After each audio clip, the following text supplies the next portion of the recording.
Assalamualaikum warahmatullahi wabarakatuh. Sampurasun. Wargi-wargi baraya pecinta dongeng Sunda anu dimana bae ayana, alhamdulillah. Kalayan kudrat ilai robbi qadarati nu maha kawasa urang sadayana tiasa ditepang dangukeun di sareng sim kuring kang tile dina acara carita Sunda tanapi dongeng Sunda. Urang nuluykeun hanca carita nu katunda mitra dina juduling carita awewe kajajaden anu mana ieu carita teh hasil buah karya tenepi karangan Amburos ti Palihan Bandung. Kasugri kaum dangu dina jujutan hanca carita anu katunda. Pedaran kang tile kasapi kuanci dina mangsa medarkeun kayaan alam pabebeurang. Nyatana kaoding anu mana harita nuju di udag-udag ku Sarkum kulantaran harita oding disangka yen manehna ngintip atanapi ngaheruan anu jadi pamajikana Nyi Sawitri. Kumaha tu mitra lajenganana ieu carita? Sumangga langkung paos nama urang sami-sami bandungan deui ku sadayana.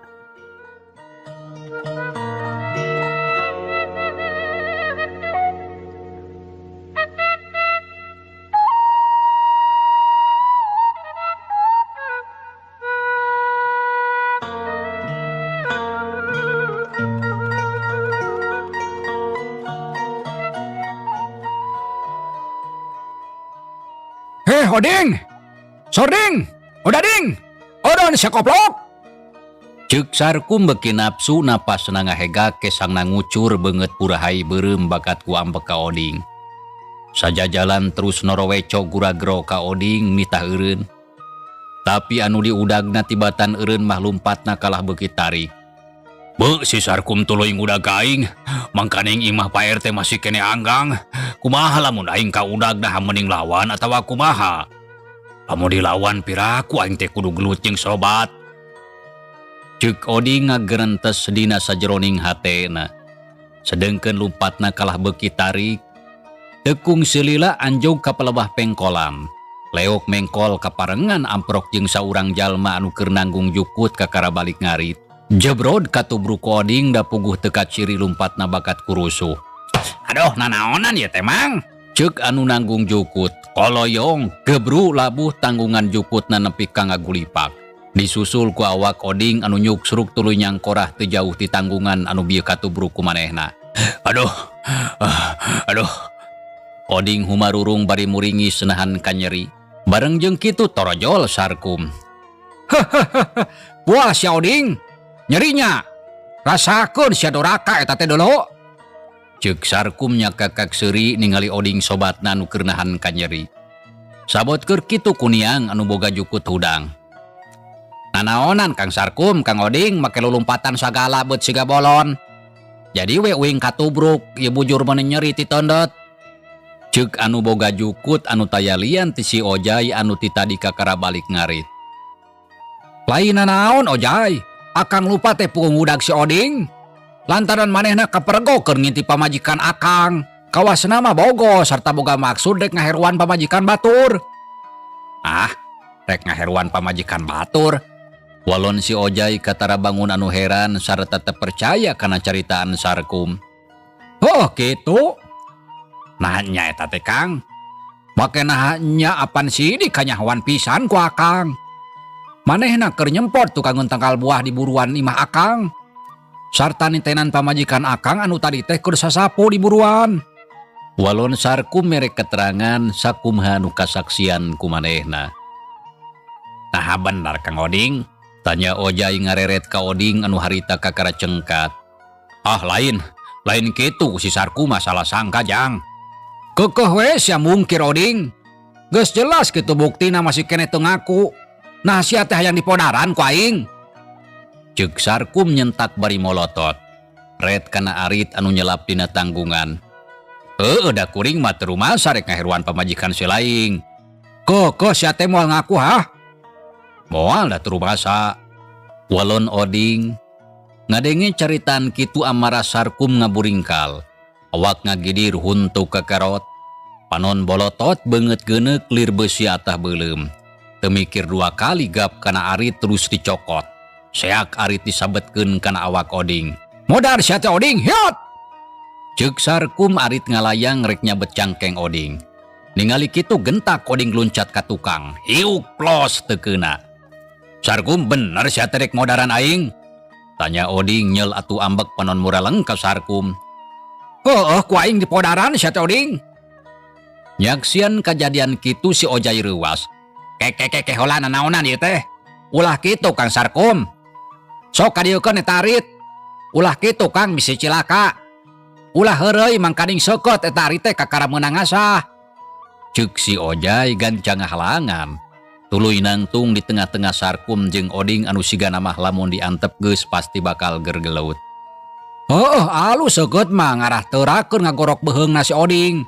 Si kurang ajar, si Atah Adol manusia teu uyahan. Kang Sarkum, ulah kitu Kang. Lamun aya pasoalan mending hayu rengsekeun kalayan hade. Ulah rek ngagugukan hawa nafsu bisi mata kaduhung. Kumaha lamun salah saurang aya anu cilaka? Pasti urusan bakal panjang. Jeung deui apan akang duaan teh geus lila sosobatan. Ceuk si Ojai ngelingan kanu duaan. Da puguh hariwang bisi aya anu cilaka. Kahayang kuring oge kitu Ojai. Tapi si Sarkum keukeuh bae. Merek kedaweng teu bisa diajak badami anu bener. Walon Oding ayeuna mah jadi ambek ka Sarkum da puguh ti tadi teu bisa dielingan. Sareta teu bisa dibawa badami, keukeuh bae ngajak riributan. Lain teu bisa dibawa badami dewek mah. Nah, atuh sia teu bisa mere jawaban anu pasti. Naon maksudna make ngintip pamajikan aing? Tembal Sarkum bari jeung ngabar-ngabar Arit rek disabetkeun ka Oding. Geus ulah silih tempas di dieu. Mending oge ayeuna mah hayu ka imah Pak RT. Ieu pasoalan urang badamikeun jeung pangurus lembur sangkan caina herang laukna beunang. Ulah ku cara kieu. Ceuk si Ojai nyaritana tandes turdaria. Ya lamun kitu mah hayu kuring satuju. Walon Oding gancangnya tujuan kana caritaan si Ojai. Tah syukur Kang Oding satuju. Tapi kumaha Kang Sarkum satuju? Tanya si Ojai ngareret ka Sarkum. Nyaho katu satuju akang oge. Ya geus atuh hayu ayeuna urang ka imah Pak RT. Tong silih sentak di dieu era ku batur. Tuh tingali mending ngarogrog anu lalajo. Ceuk si Ojai ngareret ka urang lembur anu teu kanyahoan ti mimitina harita geus araya di dinya. Ngalalajoanan anu keur parasea. Tapi saurang oge eueuh anu wani pipilueun kana eta urusan lantaran sieun ka babawa. Heuh hayu urang ka imah Pak RT. Hayu tapi eta tunah heula Arit ulah dibawa kitu Kang. Ceuk si Ojai menta Arit anu diceklan ku Sarkum.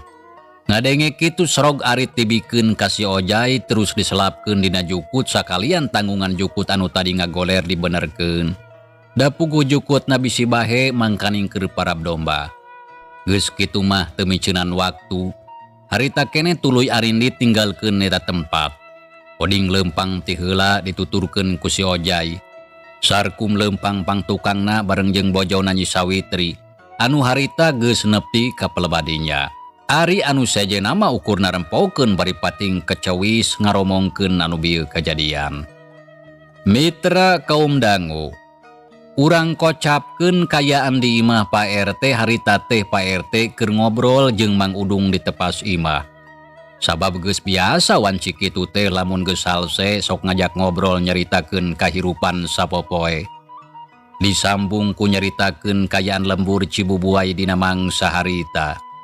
Tapi barang keur jarongjon ngarobrol rentang-rentang ti kajauhan. Ningali Oding datang dituturkeun ku si Ojai, Sarkum jeung Nyi Sawitri. Ningali kitu Mang Udung jeung Pak RT curing hak duanana merlong kanu daratang. Anu harita geus beuki deukeut. Jung Pak RT nangtung tina diukna. Aya naon ieu teh geuning mending ngabring opatan? Tanya Pak RT bari melong ka Oding anu pangheulana. Samalah sidik pisan katempo lamun beungeut Oding barengep siga anu geus gelut. Aya masalah Pak RT? Balon Oding sanggeus pahareup-hareup. Masalah naon? Tanya Pak RT tarengna kerung da puguh heran. Aya masalah anu mata kriweuh Pak RT. Tah ayeuna kuring datang teh rek minta bantuan ti Pak RT. Sangkan ngarengsekeun ieu pasoalan. Walon Oding nyaritana dari pisan. Kalacat unggah katepas kitu deui Sarkum jeung anu sejena naruturkeun terus rajeg narangtung. Sok atuh diuk heula Jang Oding. Ceuk Pak RT nitah diuk ka Oding. Gek Oding diuk gigireun Mang Udung. Jang Sarkum Jang Ojai kitu deui Nyai sok atuh mangga caralik. Pak RT nitah diuk ka nu tiluan. Teu kudu nitah 2 kali gek Sarkum jeung bojona kitu deui si Ojai guk gek dariuk ngariung. Gek Pak RT oge diuk dina tempat nanu tadi panonna rutret kanu kakara datang. Aya pasoalan naon ieu teh? Uluh geuning eta Jang Sarkum irung getihan. Kitu deui Jang Oding eta beungeut barengepna geus karelut. Tanya Pak RT rutret ka Oding jeung Sarkum anu katempo irungna getihan. Samala getihna nyarak celakan kana bajuna tapi geus garing. Nya puguh kuring teh geus kelut jeung si Oding Pak RT. Walon Sarkum panonna ngaburila ka Oding bangun gemas. Eueuh naha make gelut. Bet kawas budak kalakuan teh atuh. Oh, atuh da si Oding anu nyieun gara-garana pang ngajadi kieu teh. Ah, puguh si laing anu salah sangka Sarkum. Kokoh we nyebut salah sangka sia. Nah moal ngaku si laing teh. Tembal Sarkum bari molotot ka Oding. Geus ulah terus silih sentak bae teu hade kawas lain jeung sobat wae geuning. Tah ayeuna sok gancang caritakeun ka kuring nah naon pasoalanna atuh nepi ka kudu gelut sagala. Pak RT tumanya kalayan daria lantaran hayang nyaho kana pasoalanna. Bener sok keuat caritakeun. Lantaran sarua mang oge hayang nyaho. Nah aya pasoalan naon atuh pang nagarelu teh euy? Tanya Mang Udung panasaran kitu deui si Ojai da puguh teu nyaho kana mimitina. Ya eta puguh oge kieu Pak RT, kitu deui Mang Udung pangna kuring gelut jeung si Oding teh. Sok ke Bandungan hayang nyaho mah. Walon Sarkum teu talangke derek-dek nyaritakeun di kajadian anu tadi ti mimiti ningali Oding keur nyempot tukang tangkal buah. Bari nitenan Nyi Sawitri bojona. Sakabehna ku Sarkum dicaritakeun taya anu kaliwat. Tah kitu Pak RT mimitina mah. Ceuk Sarkum saenggeus rengse cacarita. Oh jadi kitu. Walon Pak RT ungut-ungutan tanda ngarti kanu bieu diterangkeun. Nya kitu Pak RT. Kuring teu suka lamun anu jadi pamajikan diintip-intip ku lalaki sejen. Komo deui ku si Oding anu kasebut sobat dalit. Walon Sarkum tandes tur daria. Heueuh kaharti ku kuring oge. Nya teu salah lamun Jang Sarkum teu suka. Lantaran sararea oge moal aya anu suka lamun bojona diintip-intip ku lalaki sejen. Tapi naha bener eta teh Jang Oding. Jawab si Oding montong mungkir. Si laing tadi rarencepan nitenan ka Nyi Sawitri pamajikan aing. Sarta boga maksud rek kaheroan. Nya kuring rumasa Pak RT tadi teh geus nitenan Nyi Sawitri. Tapi da teu boga niat rek ngagoda atawa rek ngaheroan pamajikan batur. Nya terus si laing terek naon atuh? Gancang jelaskeun Soding Udading. Montong bulat beulit sia bisa ditampiling ku aing. Tembal Sarkum teu weleh poporongos ka Oding. Montong poporongos wae sia teh Sarkum. Biasa we ngomongna teu kudu bari jeung poporongos sagala. Nah dikira dewek sieun. Walon Oding jadi nafsu lantaran ti tadi Sarkum nyaritana teu weleh bari sesentak. Oh, anu matak sok keuat jelaskeun. Naon maksud si laing anu sabanerna pangna nitenan pamajikan dewek? Lamunnya si laing teu boga niat rek kaheroan, nya terus rek naon? Ngadon nyumput tukang tangkal buah tuning matak curigakeun. Tembal Sarkum paromana baketut baeud. Ditanya kitu Oding ngahuleng geus kitu ret ka Pak RT jeung Mang Udung anu keur ngabandungan. Kudu kumaha ari geus kieu Pak RT? Tanya Oding bari melong ka Pak RT. Anu ditanya teu ngawalon hate jadi ratug deg-degan. Lantaran jelas pagawean Oding anu ditugaskeun pikeun nitenan sakabeh paripola Nyi Sawitri ayeuna kanyahoan ku Sarkum. Kumaha Pak RT geus kieu? Naon anu kudu dijelaskeun? Oding tumanya deui ka Pak RT. Samalah terus ngareret ka Mang Udung kawas anu menta dibantuan pangjawabkeun. Eulik iti naha make nanyakeun ka Pak RT? Nah naon urusana? Ceuk Sarkum heran. Panon rutret ka Pak RT jeung Oding anu keur ngaharulang. Aya naon anu sabenerna Pak RT? Buah-buah sakongkol jeung si Oding kitu deui Mang Udung. Lantaran ditanya teu nembalan kalah pating harulang kawas anu bingung. Cingpok caritakeun aya naon atuh anu sabenerna ieu teh? Tanya Sarkum bangun anu teu sabar. Kieu Jang Sarkum. Aduh kumaha nya? Teu kudu kumaha-kumaha Pak RT. Hadena mah terangkeun we atuh anu sabenerna sabab lamun henteu si Sarkum baris tuluy nyangka ka kuring rek kaheruan ka pamajikana. Sok padahal lain kitu. Ceuk Oding nitasangkan Pak RT nerangkeun anu sabenerna. Keur kitu pok Mang Udung ngomong lantaran karunya ka Oding anu terus-terusan diteken ku Sarkum. Bener hadena mah terangkeun we atuh Pak RT. Sangkan Jang Sarkum teu salah sangka rigus dijentrekeun mah. Tah bener kitu. Hadena gancang jentrekeun ha aya naon atuh ieu teh anu sabenerna. Lantaran lamun diperhatikeun tina galagatna Pak RT kitu deui Mang Udung. Kawasna mah sakongkol kaya kieu mah. Ceuk Sarkum bari ngareret ka Mang Udung jeung Pak RT. Ngadenge kitu sakedapan Pak RT ngahulang. Da puguh bingung ngajelaskeunna komo deui di dinya teh aya Nyi Sawitri. Tapi lamun teu dijelaskeun tangtu Sarkum bakal terus neken ka Oding. Pak RT aya naon ieu teh anu sabenerna? Geuning beut kala ngahulang. Sarkum tumanya deui bari melong ka Pak RT hayang geura menang jawaban. Nya heug atuh lamun kaya kieu mah ku kuring sakabeh rek diterangkeun. Nya sok keuat terangkeun Pak RT. Lantaran kuring panasaran. Tempa Sarkum geus teu sabar hayang geura nyaho. Kieu Jang Sarkum anu sabenerna mah. Sakumaha anu kanyahoan ku sararea? Lamun di lembur urang ayeuna teh keur aya kajadian anu matak sieun jeung keeung. Lantaran geus aya 2 urang jalma anu maot sarta layuna kapanggih gorowong pelbabeheungna. Ari anu jadi korbana nyaeta Jang Iyep jeung Jang Ajat urang lembur babakan. Tah ieu kajadian teh hampir sarua jeung kajadian 10 tahun anu katukang. Apan layon Bahijon oge kapanggihna sarua kawas kitu.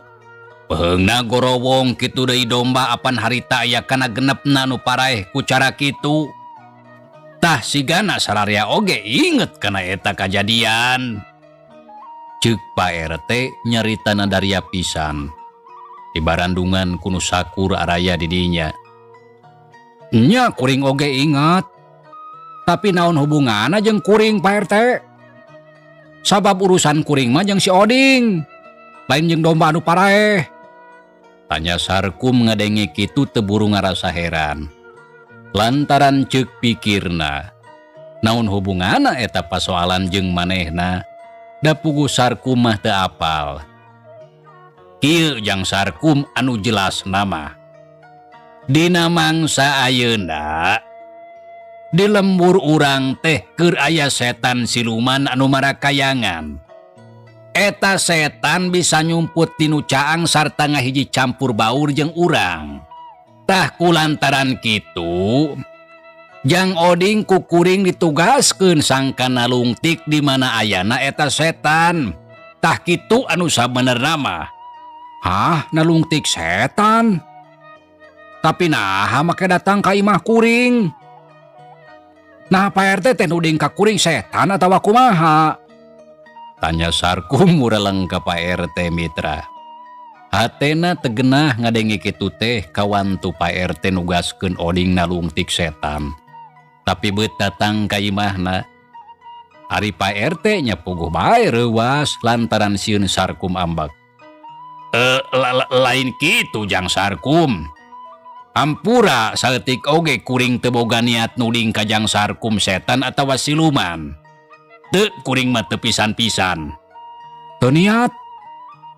Tapi geuning buktina kitu atuh sarua we jeung nuding. Beuh kumaha ieu teh Pak RT asa teu pararuguh. Terus terang teu ngarti kuring mah. Aduh, puguh oge bingung kuring oge kudu kumaha ieu ngajelaskeun ieu teh.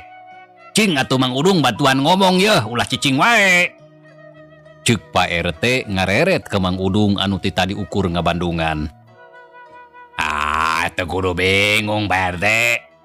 Langsung we terangkeun kana pokona jeung deui ulah bulat beulit ngomongna ngarah ka harti ku sararea. Walon Mang Udung nitasangkan Pak RT ngajelaskeun pokok pasoalana. Sok atuh terangkeun we ku Mang Udung. Yeh, jadi nitah ka kuring.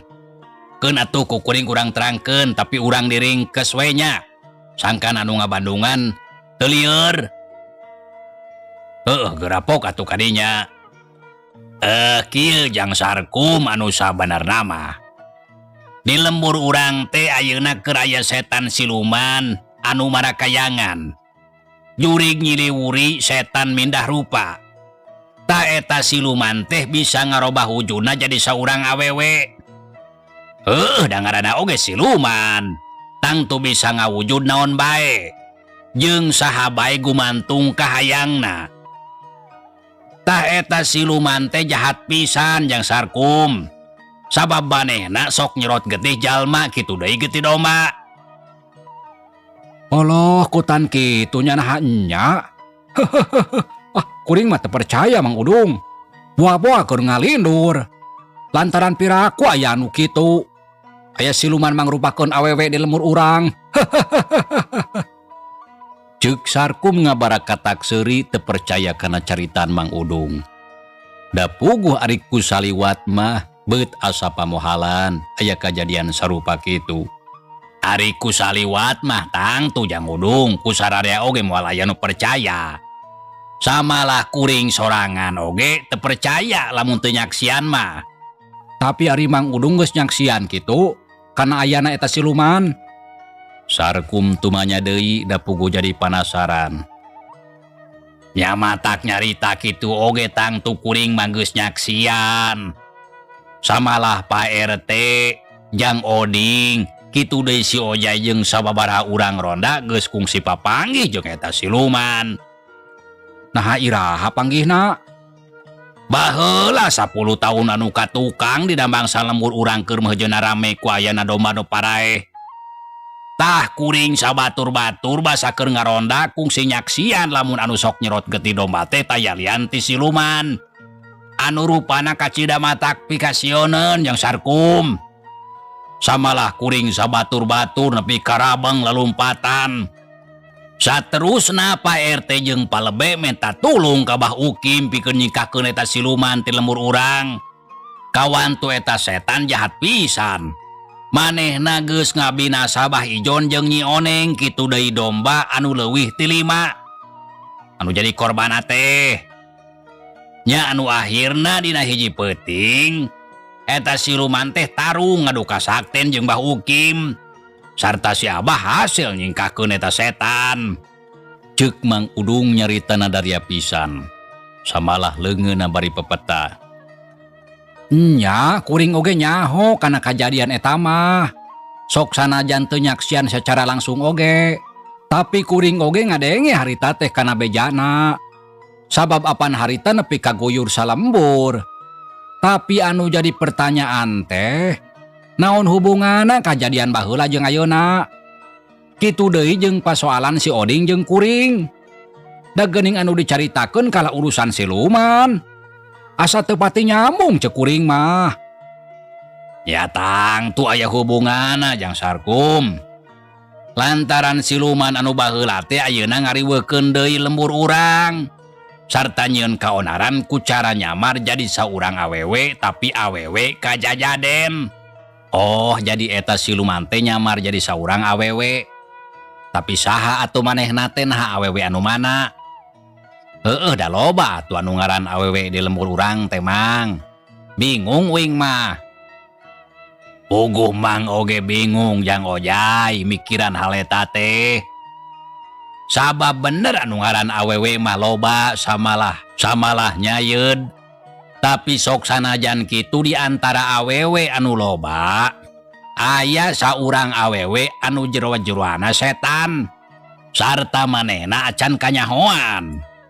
Tapi lamun nurutkeun ceuk Bah Ukim, lamun urang hayang manggihan eta awewe kajajaden, nya titenan wae tina paripolahna sapopoe. Kabiasaana kitu deui kadaharana. Tah lamun beda jeung awewe anu rea tah geus pasti eta jelemana. Walon Mang Udung mere keterangan sakumaha anu disebutkeun ku Bah Ukim. Nya barang ngadenge kitu. Nyi Sawitri anu harita aya di dinya reuwas, lantaran jelas aya anu keur nalungtik ka manehna. Tapi sanajan kitu sikepna tetep tenang. Oh, jadi lamun kitu mah pantes si Oding teh ngintip-ngintip pamajikan kuring. Lantaran meureun curiga lamun awewe kajajaden teh Nyi Sawitri kitu sigana meureunnya.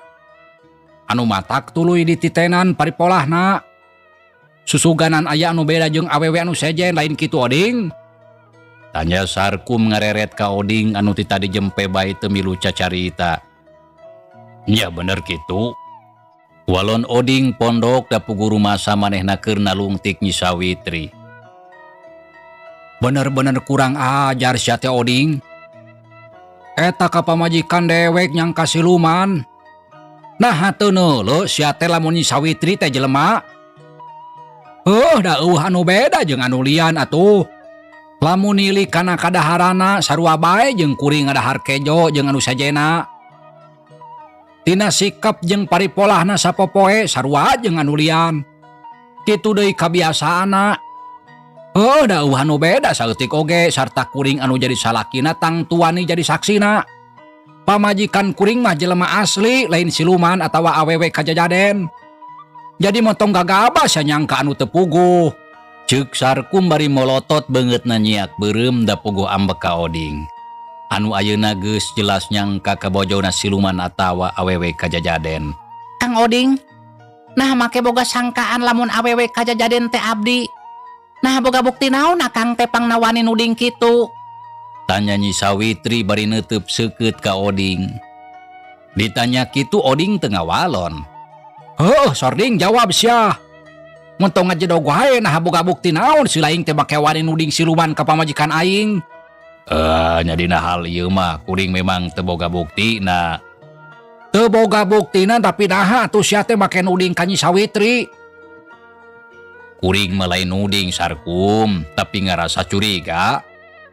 Pangna ngarasa curiga tang tu aya alesana. Tah naon alesana sok geura sebutkeun. Ngarah kaharti ku sararea. Ceuk Sarkum nyaritana bari tipu pencereng ka Oding. Sedengkeun hate panas asa pating hareab teu suka bojona dicuriga jadi awewe kajajaden. Nya Kang Oding, sok sebutkeun naon pangna ngarasa curiga ka abdi teh. Kieu Nyai. Akang rumasa neundeun curiga ka Nyai ari pangna boga pikiran kitu. Lantaran sababaraha poe anu katukang harita kungsi ningali Nyai naik kana tangkal nangka. Tapi cara naikna teu biasa. Sabab Nyai teh luncat sakolepat geus aya dina luhur tangkal. Nya teu lila ngajuralitkeun awak ari sirah kahandap suku ka luhur kawas nempel dina dahan teu beda jeung sakadang kalong. Tah kitu anu katingali ku akang teh. Samalah cara Nyai turun tina tangkal nangka oge sarua ukur sakolepat. Ari saterusna harita Nyai ngiles teuing ka mana. Tapi teu lila kanyahoan geus aya ditukangeun akang anu keur nyempo dina dapuran tangkal cau. Tah kitu tang tu Nyai oge inget keneh lantaran can lila. Sakabeh paripolah Nyai anu sarupa kitu nya tang tu mata kaneh. Sabab lamun jalma biasa mah moal bisa. Walon Oding nyaritana daria pisan, sareta dibandungan kunu araya di dinya. Oh, lamun kitu mah Kang Oding teh geus dimangkukna meureun nya. Nitenan paripolah abdi. Samalah jol-deui datang ka imah. Sugan teh ukur nganjang sok padahal keur nitenan sakabeh paripolah kuring. lantaran hayang katingali bedana. Ceuk Nyi Sawitri bari neuteub seukeut ka Oding. Beungeutna katara nyiak beureum da puguh ambek teu suka sakabeh paripolahna rarencepan dititenan ku Oding. Oh matak si Oding mineng unggah ka imah oge. Kawasna mah keur nitenan paripolah nyai kitu deui kadaharan jeung kabiasaan. Tapi nah iraha pamajikan kuring naik kana tanganang ka Oding? Tanya Sarkum panonna mureleng ka Oding bangun anu ijin. Sababaraha poe anu ka tukang. Basa Nyi Sawitri keur aya di balong. Nah nyai kungsi indit ka balong kitu? Sarkum tumanya ka bojona bari neuteub. Lares Kang, abdi kantos angkat ka balong sababaraha dinten ka pengker. Mung bae da teu rumaos naik kana tangkal nang kamah. Margi teu tiasa tataekan. Komo deui bari jeung ngajuralitkeun awak kawas kalong mah. Ah pimanaeun. Sarengna deui Kang kunaon ngandon kikituan. Walon Nyi Sawitri ngajawab kalayan Daria. Ulah mungkir Nyai. Lantaran akang nyaksian harita teh ti luareun pager. Ceuk Oding gancang nempas kana caritaan Nyi Sawitri. Ada kuring mah teu rumasa. Ukur ti tinggalian we meureun eta mah lantaran ningali ti kajauhan. Jeung deui Kang Oding teh taya pisan kasopanan. Ngadon antap intip nitenan paripolah batur. Kumaha lamun seug kuring keur mandi sarta teu make baju. Nah rek diintip, kawasna geus pasti bakal kituna teh. Ih dasar lalaki kurang ajar mata karanjang. Ceuk Nyi Sawitri nyaritana tandes paromana baketut baeud nandakeun keur ambak. Kang Sarkum, hayu Kang urang wangsul teu kudu ngalayanan jalma anu kawas kieu. Abdi mah teu suka. Lantaran jelas Kang Oding, Pak RT jeung Mang Udung nyangka ka abdi siluman. Abdi mah teu ngeunah sabab geus dipitnah. Ceuk Nyi Sawitri ngajak indit ka salakina. Ke heula Nyai ulah waka indit. Lantaran ieu urusan can beres. Nah rek naon deui Pak RT? Can puas nuding siluman ka kuring? Walon Nyi Sawitri bari neuteub ka Pak RT. Lain kitu Nyai. Damang mah teu rumasa nuding. Terus naon atuh lamun kitu? Puguh geus jelas Pak RT, Mang Udung jeung si Oding sakongkol nuding pamajikan kuring siluman. Anu matak Pak RT nitah si Oding sangka nitenan sakabeh gerak-gerikna Nyi Sawitri. Jeung deui heran kuring mah kana kalakuan Pak RT. Naha jaman kiwari masih kene percaya kanu ngaranna siluman. Eta cenah pedah nurutkeun ceuk keterangan ti Bah Ukim. Naha meuni diandal? Siga jalma anu teu boga akal. Yuh Pak RT, anu ngaran siluman mah taya di kieuna estuning mustahil. Heran kuring manaha make percaya kana caritaan Bah Ukim. Anu jelas ngawadul hayang ngariweuhkeun hungkul. Geus Nyai hayu urang balik. Bener teu kudu ngalayanan jelema anu siga kitu bisi katepaan ngacapruk.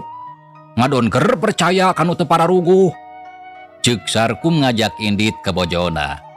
Jung harita nangtung tina diukna red ka Pak RT, red ka Oding jeung Mang Udung. Dipelong we beungeutna saurang-saurang bangun anu gemas. Nya hayu Kang urang indit. Urang teu perlu lila-lila aya di dieu. Nya hayu. Oding. Ti saret ayeuna si laing montong wani unggah deui ka imah dewek. Sarta sosobatan urang teu kudu dituluykeun. Geus cukup nepi ka dieu. Dewek teu hayang boga sobat tukang fitnah.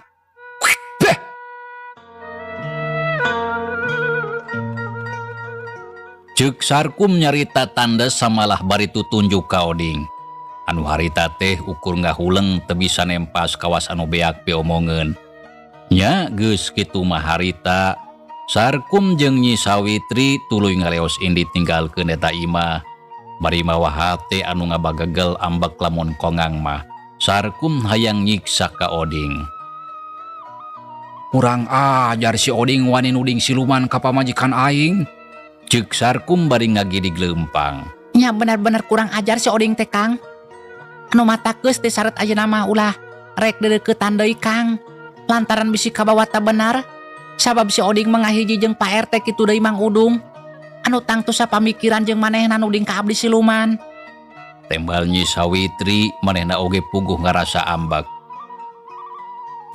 Teh saret ayeuna mah akang geus moal rek sosobatan deui jeung si Oding. Rek hare-hare we ayeuna mah masing-masing. Samalah lamun manehna isuk page tong lampreng ka imah urang moal diwaro ku akang mah. Teu ngeunah akang teh.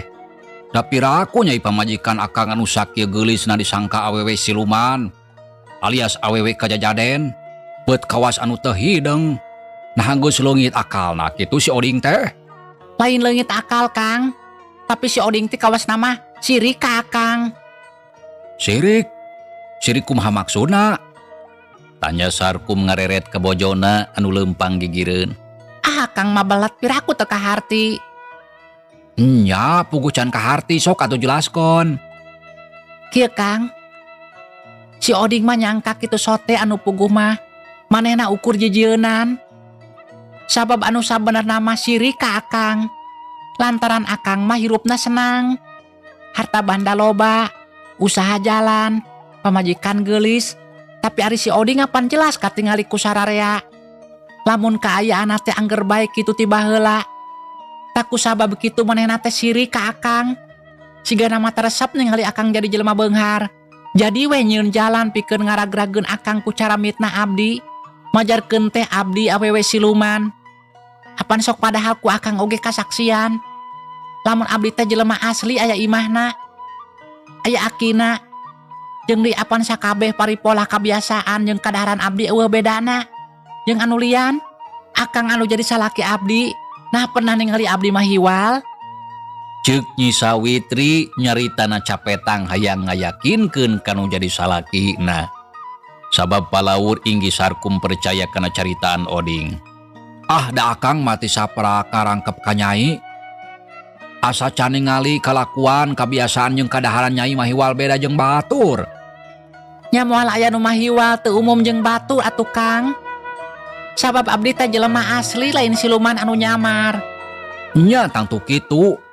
Ngan eta mah si Sording we anu nurus tunjung mah dibaturan ku Pak RT jeung Mang Udung. Jadi RT teh kalah sarua ngadon tutudinganan ka batur. Kolot-kolot teu boga pikiran rangkepen. Tapi geus wae lah ayeuna mah teu kudu dipikiran lantaran eueuh gunana. Nya bener Kang, geus teu kudu dipikiran. Walon Nyi Sawitri jep duanana teu ngaromong deui. Sarkum ngagedi gelempang muru ka imahna dituturkeun ku bojona anu ngicilik ti tukang. Oding, awas ya montong sambatkan yaya di podaran sia ku aing. Kitu deui sa RT jeung si Udung. Lantaran jelas maranehna tiluan geus ngambek ka aing. Sarta wanina lungtik kana paripola aing. Talamun geus kieu tangtu teu bisa diantap sagancangna ku aing kudu diberesan. Lantaran lamun teu jelas mah takpi masalahun ka hareupna. Tapi lamun ku aing diberesan langsung tiluana, bisa aya jalma anu curiga. Hadena makeun urang tungtut hiji-hiji. Tapi anu pangeulana modar kudu si Oding. Ceuk geurentes hatena Nyi Sawitri ngancam ka Oding kitu deui ka Pak RT jeung Mang Udung. Anu jelas geus nuding ka manehna jadi awewe kajajaden. Sok padahal anu saenyana sangkaan Oding jeung batur teh bener ayana. Tapi Nyi Sawitri embung narima lamun manehna disebut awewe kajajaden. Da puguh panyamarana salila ieu sieun kapanggih ku jalma sejen. Sabab manehna geus betah cicing di alam manusia. Kasugri kaum dangu. Mangsa alam harita teu karasa kanyahoan geus burit. Sora tongeret reang disarada patembalan jeung baturna. Ditema ku sora manuk anu ricit tina dahan. Dina kayaan kitu Sarkum jeung Nyi Sawitri geus aranjog ka pakarangan imahna. Kalacat unggah kana teras, kolotrak muka panto, sup ka jero imah teu kaluar deui.